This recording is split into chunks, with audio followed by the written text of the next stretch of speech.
Hello မင်္ဂလာပါဒီမှာတီစာပေါ့နော်ဒါတနေ့ကုန်ဒါအညစ်အကြေးတွေဖုံမုံနေနဲ့မို့လို့ဒါတီစာကမျက်နှာတစ်ပြီးတဲ့ခါကျတော့ဒီကနှင်းစီတိုနာလေးနဲ့တီစာစကင်ကဲတာပေါ့နော်နှင်းစီတိုနာဆိုလို့ရှိရင်ပေါ့နော်ကိုယ့်ရဲ့အသားရည်ကိုယ့်ရဲ့ချွေးပေါက်တွေကြားထဲမှာချွေးပေါက်တွေရဲ့အနက်ဆိုင်ဆုံးထဲမှာပေါ့နော်ဝင်နေတဲ့အညစ်အကြေးတွေကြီးတွေကိုပေါ့နော်သူကလုံးဝတန့်စင်ပြီးတဲ့ကောလာဂျင်ဓာတ်ပါတဲ့အတွက်ကြောင့်မို့အသားရည်ကိုစိုးပြေးတင်းရင်းစေတယ်ပြီးတော့ကြတော့သူကအရွယ်တင်နှုတ်ပြိုစေတယ်ဒီဥစ္စာကပေါ့နော်ဒီဥစ္စာကိုလေတီစာမတွေ့ခင်อ่ะပေါ့နော်ကောလာဂျင်တွေဘာတွေသုံးတာတွေဒါပြီးဒီလိုမျိုးတိုနာတွေသုံးတာတွေလုံးဝမသိဘူးပေါ့နော်ဒါဒီဟာလေးကိုတွေ့တာခါကြတော့တီသားအရင်တော့ချွေးပေါက်တွေအတင်းကိုကျေတာပေါ့နော်ဒါအခုဆိုရင်ဒါအမဲဆက်တွေကိုလည်းတီသားတန့်သွားတယ်အမဲဆက်တွေလုံးဝရှင်းသွားတယ်ပေါ့တော်တော်လေးရှင်းသွားတယ်ပြည့်ကြဒီမှာအရေးအကြောင်းတွေဖြစ်နေရတယ်လေ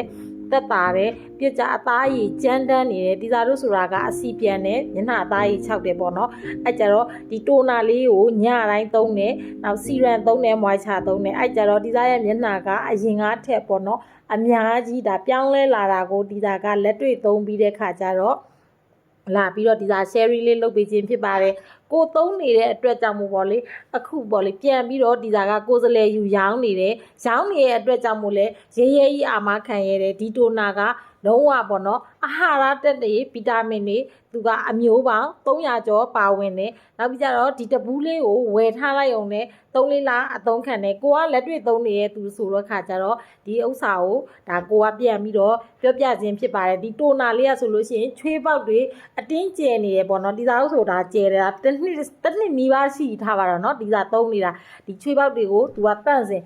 ချွေးပေါက်တွေကြားတဲ့အနက်ဆိုင်ဆုံးကြားထဲမှာဝင်နေတဲ့ပေါ့နော်သူကအညစ်အကြေးတွေကိုသူကတန့်စင်နဲ့ဖယ်ရှားပေးတယ်နောက်ပြီးကြတော့ကောလာဂျင်ဓာတ်ပါလို့ရေဓာတ်ကိုလည်းဖြည့်ပေးတယ်ကိုယ့်ရဲ့အသားရည်ကိုလည်းဆူဆူပြပြလေးနဲ့တင်းရင်းပြီးတော့ပြောင်လေးဖြစ်စေတာပေါ့နော်ဒါကြောင့်မို့ညတိုင်းပေါ့နော်ကောလာဂျင်သုံးမယ်တိုနာသုံးမယ်ကောလာဂျင်တိုနာသုံးမယ်ပြကြတော့စီရန်သုံးမယ်ပေါ့နော်စီရန်သုံးမယ်ပြကြတော့မွိုင်ချာသုံးမယ်ဒီဟာအမ်ဘီယာထုတ်တဲ့ပစ္စည်းတွေဒီဂျာမနီက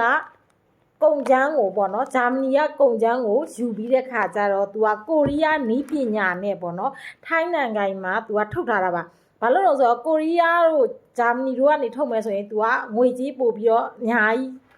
ရှိတယ်ပေါ့နော်အဲကြောင့်မို့သူကငွေကြေးလဲသူကအတင်းဖြစ်အောင်သူကထိုင်းနိုင်ငံကနေပြီးတော့ထုတ်ထားတဲ့ပစ္စည်းလေးတွေဖြစ်ပါတယ်နော်ဒါလေးတွေကိုလုံးဝ quality ကောင်းကောင်းနဲ့သုံးကျင်တဲ့သူတွေဆိုလို့ရှိရင်ဒီစားစီမှာမှာယူအားပေးလို့ရပါတယ်ရှင်